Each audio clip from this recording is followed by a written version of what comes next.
Hi, thank you so much for joining me today for Ellie's Sunday, a series that I film with my friend Scrappy Adam, where each Sunday we focus on an Ellie Studio product.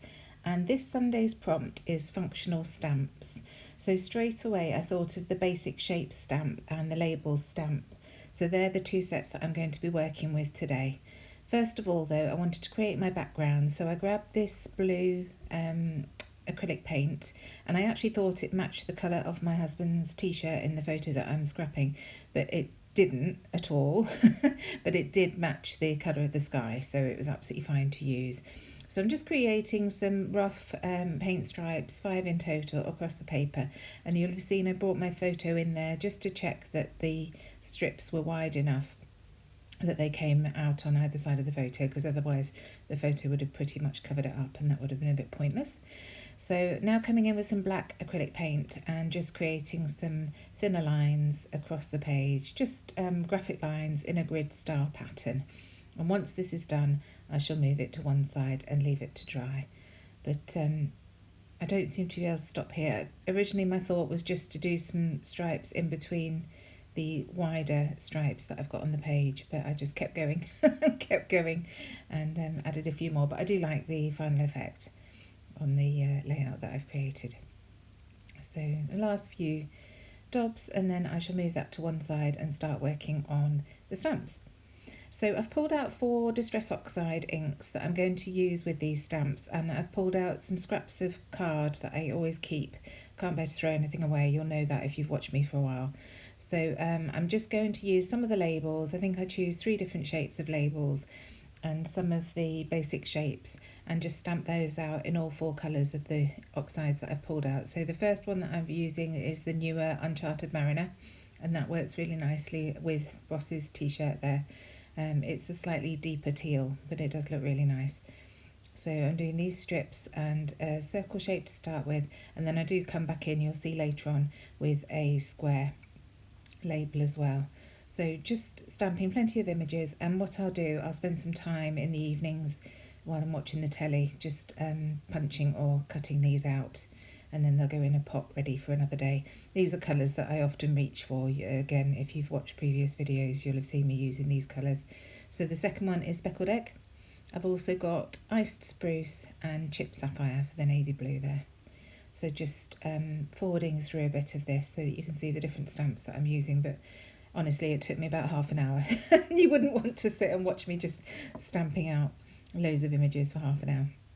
But it's well worth it, and like I say, they'll just go in a little tub that I can dig into for future layouts. So now I'm moving on to the basic shape stamp, and this is incredible. There is a basic shape solids shapes and a basic shapes outline. I'm using the solids today, but the outline is also really handy if you want to stamp onto pattern papers and then just create an outline, or to use with this solids with a different colour to create a different coloured outline to the shapes that you're stamping out. If you watched my video, I think it was last weekend, I used the Elle Studio large Jane alphabet stamp and did just that. I used the solid and then the outline, and it creates a really effective look. So I'm coming in with black soot now and a small arrow, and I'm just adding an arrow onto the tags that I've stamped out, and that's what these shapes are great for. You've got asterisks and hearts and stars and arrows, dots, all sorts that you can add and layer. These stamps are absolutely fantastic for layering. I'm not going too mad on the layering today, but I am using this speech bubble stamp because I've got an idea what I want to do with it. The photo is our summer holiday on the small island of Herm, and as you walk around the island, or as you walk down to the beaches from the hotel, you pass the ball field, and there's a sign on the ball field that says, unless you can cross this field in 9 seconds, don't, because the ball can do it in 8. And Ross every year without fail jokes that he could do it in 9. Sorry, the other way around, isn't it? The ball, unless you can cross it in 8 seconds, don't, because the ball can do it in 9. And he always jokes that he can do it in 8, no problem. One day I'm really worried that he's going to have a drink or two and decide to try it. But we're not convinced there is a ball. We've never seen it, but who knows? I certainly wouldn't want to risk it. So I just want to use that. Anyway, the point was I wanted to use that speech bubble for him doing that. So now I've finished stamping all the various images, I'm going to start cutting some of them out and creating the layout. The background has created a nice mat for me to start with, and I'm not actually going to use any pattern papers today because I really want to focus on these Elle Studio stamps. So just cutting a couple of the tags out that I've stamped, one in the ice spruce that I'm cutting out here, and the other one in, I think that was in the Uncharted Mariner, and that's one that I've stamped the arrow on, so I wanted to point to that sign about the bull. Now going to this arrows, and I want to add a couple of arrows to the left hand side here, and now I've grabbed my crocodile just to punch the hole out of the top of these tags, because I will thread through them in due course. So I'm just going to start building up bits and pieces around the layout before I commit to sticking anything down. I haven't really got a firm plan of what I want to do, so it's just a case of punching or cutting a few bits out and placing them down and seeing where it takes me. So this is the 1 1/4 inch Eco Success circle punch, and it's absolutely perfect for the circles on the label stamps. I think Elle uses an awful lot of 1 1/4 inch stamp circles, so it's a punch well worth having. And this one, you'll see I punch the middle out with my 7/8 inch punch, just to create a ring rather than a solid circle there. So just playing about and trying different things. And here's a little tip with these label stamps. When you're cutting them out, just cut the straight edges and then use a hole punch to cut the curved edges. It's much easier than trying to go around with your circles, with your scissors, sorry. I'm thinking circles while I'm saying it. So carrying on layering, and I go with this pale blue, which is the speckled egg tag. I decide that that's going to look much better on that little cluster there. I think the Uncharted Mariner was a little bit too dark against the dark background. Now here's another great tip for you. I stamped these flags out with the intention of using them to create some chevrons on my layout. So you can see here I'm just cutting the bottom flag shape about 1 centimetre deep, and it creates these lovely chevrons to go on the layout, and that was my intention when I stamped that shape out, just to create 3. And then I shall keep the top portion, and you'll see I actually use not the black one but a different colour later on in the layout. So I've done that in black, and then I'm going to do exactly the same in this iced spruce, and it's the iced spruce one that does make it onto the photo. It goes on the top right hand corner as a little cluster. So doing exactly the same thing, just cutting it out and then cutting the 3 chevrons like that. And it's a really effective way of adding a decent embellishment to your layout without having to use too much or having to get a new stamp. You know, always look at what you've got and look at the shapes that you can create with what you've got. It's surprising how much you can change things. So there, just popping that piece to one side. And now I think I've started to fill the layout up and I can see the direction that I'm going in. I've decided I'm going to start sticking things down. Once these bits are stuck down, it will be easier to carry on. And that white piece that I put up there was actually the offcut from the flag at the bottom. If you see where those, on the left hand side of my layout, you can see the banners there. And it was just the white piece that I cut out of the bottom. So always look at what you've got left behind. Like I say, I really don't like waste, so if I can use things, I certainly will repurpose things. So just sticking these down, I'm using my T-ruler to make sure that I get them straight, because I'm not brilliant at eyeballing it. So much better to use the tools that you've got available to you to make sure you get a straight line. And then exactly the same with the black ones here at the top. And I really like these because they're not the typical sort of chevrons that I would have hand cut. I normally do a much deeper sweep. I would do a square and then cut the inside out of the square, but these are much wider, if you like. So I quite like the look of that. So just gluing the last one down, and then I can start working my way around all the other bits and pieces on the layout. So onto the arrows, and I'm still working on that glue that I bought that I'm not totally happy with. It was one that I was considering stocking in the shop, but I won't do. It's fine for flat pieces like this, but if you have any texture and dimension on things, it takes a little while to take hold. It's great once the things are stuck down, but it moves about a little bit too much. I think when you've used Nouveau Deluxe adhesive or glossy accents, you realise just what brilliant quality they are. So other glues don't quite measure up. As I say, once it's stuck down, the hold is there, so there's no problem with that. It's just that it's very, very slippy until it starts to dry down. And that's no good for me because I knock things and don't realise, and then it's a disaster. So I do need that stick.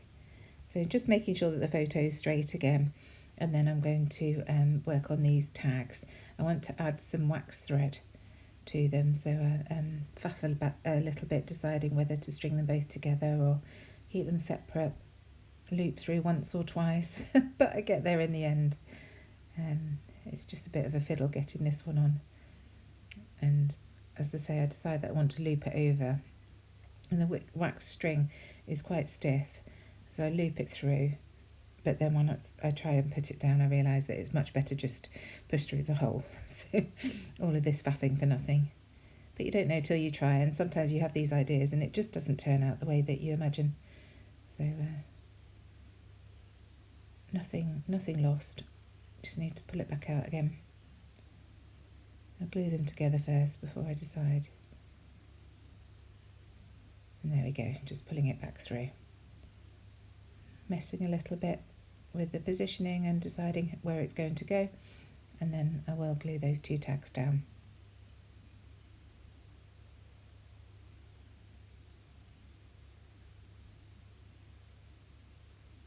And I'm really pleased that I swapped that tag out with the Uncharted Mariner one, which was much too dark, because that black arrow really pops on there now.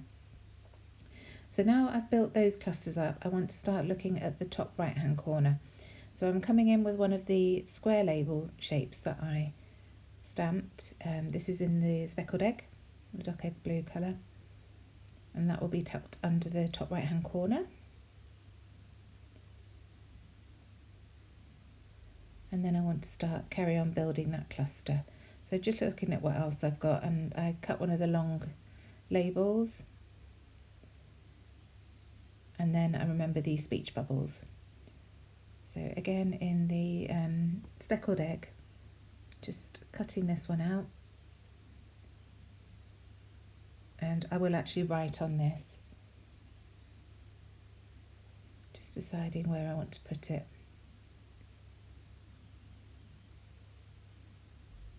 And this is when I see that piece of the banner stamp left, and I think that would be great to just create a little cluster up the top there. So now I'm going to add the writing, and I just simply write I can because Ross really thinks that you can do what the poster tells you not to. So just playing about now at the top there. There's that Uncharted Mariner tag again, because it's cut out already. I want to make use of it. I don't want to waste all that time that I did cutting and punching.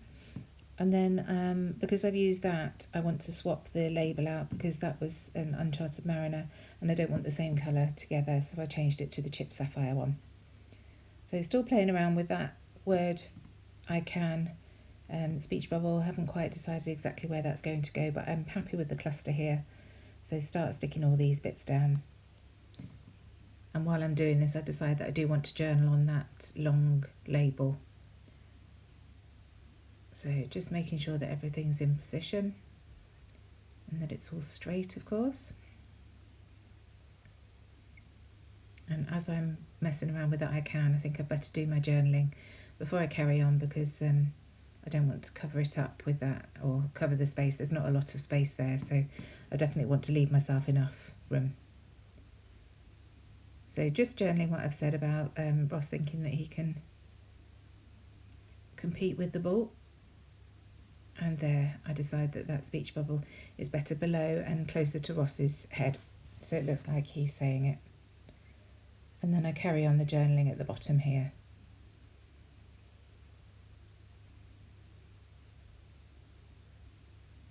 and there's just enough space to add a tiny little bit of information. I don't need to go on and on about it. And there we have it. So I'm just going to carry on building up that cluster in the top right hand corner a little bit. And I decide that I want to bring in some pale yellow. I want to add the date onto a little flag. So I'm pulling this stamp out here, and I'm going to come in with my antique linen stamp pad, just to bring a bit of lightness really, the colour of that field. It was a very, very, very dry summer this year. So a lot of the vegetation had died on Herne. They don't have the spare water to be able to water their fields and things. So picking up that colour to do this little flag. I decide that I want to stamp the date before I cut it out, because it's much easier stamping it on a bigger piece. So just using my roller date stamp to stamp that out and then cutting it out. And at first I think it's going to go on that top right hand corner, but in the end it stays down on the left, the bottom left. So just having a look and trying, but as I reach for the glue I realise it'd be better down here. And that just fills in those circles nicely, because they look pretty blank before. I definitely needed something there. So now that date's down there, I want to add some of that colour up to the top right hand cluster. So I'm going to trim one in half and just add that as another little banner to that top cluster. And I really like how that brings that colour up there. Play about with the positioning. These clusters always take me so long while I faff and fiddle, but it usually ends up in the first place that I put it, of course.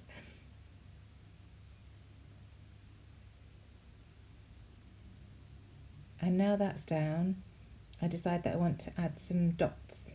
So I pull out one of the circles from the basic shape stamp and start adding some in that same antique linen colour directly to the layout, just to extend that diagonal line that we've got from bottom left hand corner to top right hand corner. I don't want to add too many, and I don't want to go over the top, but I just want to add a little bit of something there. And when I've done that, I decide that I want to bring in a tiny red heart to the same two clusters, top right and bottom left. So I'm going to come in with Candied Apple, Distress Oxide, and the heart from the basic shape stamp, just the smaller of the two that are on there. I'm just testing it out because it's the first time I've used this stamp, to make sure that it stamps nicely, which of course it does because it's Elle Studio. And then in the bottom left, just to mirror it and to create balance. And now they're down, I'm coming in with my whole reinforcer punch just to add some more circles in black. This is just a scrap of black cardstock that I've got, so I'm just adding 4 or 5 around the page, and I just tend to fold them up slightly so that they're not stuck totally flat, and just add the glue to the little crease that I've created by folding them so that they still stand up on either side. Before I stick those down, I'm going to add some more wax thread to that tag at the top, just looping it through, and then I'm going to glue it down onto that cluster, and I really like the way that looks. It kind of adds something else to that cluster as well. So this glue isn't the best, as I've mentioned, so I just do that, and then I use my punch to weight down the string while it dries, and then I can go in and stick these black hole reinforcers down. So that's pretty much it. All that remains is for me to come in with one of my shimmers, and it's an Inklings, and add some splatters at the end, and that's it. I'll leave you with some close-ups and a still shot of the image, and check the description box down below. I'll link to Adam's channel and also all the products that I've used today that we have at Hey Little Magpie. Thank you very much for joining me. Please do subscribe if you've enjoyed my video. It really does help my channel so much to reach out to other people, and you'll get to see all the videos I upload. I'm trying to upload Tuesday, Thursday, Sunday. I'm hoping to do a few more than that, but I'm not committing to any more at the moment. It's a busy time of year, isn't it? Thank you so much again for joining me, and I'll see you Tuesday. Bye for now.